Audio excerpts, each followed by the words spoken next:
Welcome to PrSAT, the probability table generator. The software is currently in beta, which means two things. The first is that there will be bugs. The second is that it is incomplete and we are open to feature requests at this time, so if you have any issues or feature requests, please describe them in an email and send it to either me, Kwasi Adralolo, which you can do from this link here, or email Brandon Feitelson if you have his email. I want to jump ahead in time here to show you what it looks like after you've filled out everything and generated a model with PrSAT. These fields up top allowed me to input the constraints I would like to find a model of.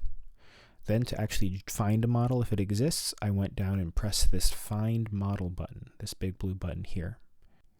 Before solving for the model, I could have optionally requested a regular model if one exists, so that is a model where all of the basic probabilities are greater than 0, and I can modify these hours, minute, second inputs to change the timeout of the solver, so that is the maximum amount of time the solver would take to try to find a model satisfying the constraints I specified.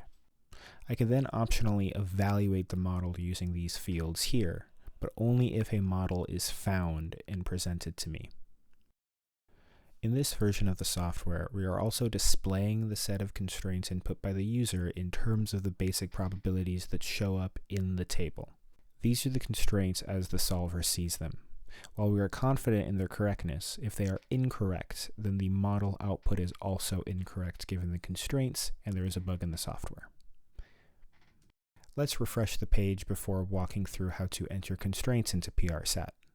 The first way is by using this text field here, titled Enter Constraint.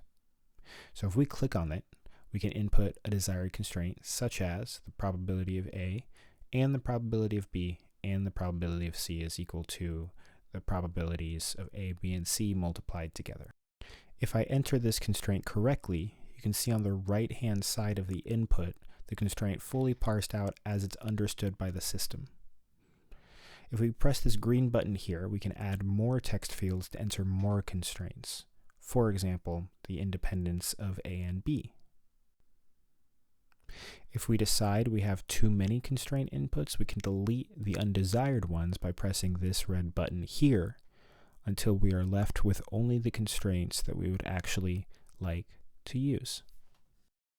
At any time, if we click this info button here, we can get a description of how to insert a valid constraint, a valid real expression in each constraint, or a valid sentence that goes inside the probabilities of the constraints. If we make an error while inserting our constraint, the same view will tell us what error we made and potentially how to fix it. Once we have fixed this error, the error will go away and we can close the info view by clicking the info button once more. I'm skipping ahead again to show you the second way to input constraints into PrSAT. If we click this Show Batch Input button here, we can paste in bulk the set of constraints that we want using the same syntax as we entered in the previous input method, which is still available to us down below. But this time, all of the constraints are separated by new lines. Once we are happy with what we have, we can scroll down, press this Parse button, and our previous inputs are all filled with our constraints. We can then hide this view by pressing Hide Batch Input. Once we have entered all our constraints to our liking, but before we click Find Model, we have the option to ask for a regular model or set the timeout for the solver, which we can configure by pressing these buttons here or by editing these fields directly. Once we are happy with the options we have picked, we can also go ahead and actually click Find Model. Luckily for us, if we ask for a regular model satisfying the constraints we entered, we quickly see that these constraints plus the regularity condition are unsatisfiable together. Checking regular adds a bunch of constraints enforcing that all the A sub I are greater than 0. But if we relax these constraints a little bit by unchecking regular, we can see that we actually find a model satisfying these constraints. On top of being able to marvel at this model in all its beauty, we can evaluate the model with specific real expressions or constraints using a very similar syntax we used for specifying our constraints in the first place.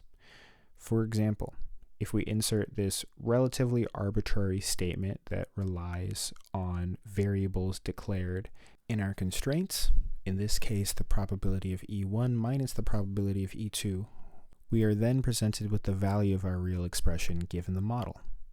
We can also modify this real expression and turn it into a Boolean expression by adding greater than 1/2, and then we can see whether or not that is true or not. We can, if we wanted to, go ahead and verify a bunch of the constraints, the original constraints we put in, to see if they are in fact satisfied by our model, which they ought to be. Generally, the input fields for editing expressions to evaluate the model are identical to the input fields for inserting constraints up above. So for the time being, that is PrSAT 3.0 beta. If you have any questions, bug reports, or feature requests, please email me, Kwasi Adrololo, at the email linked here, or email Brandon Feitelson if you have his email.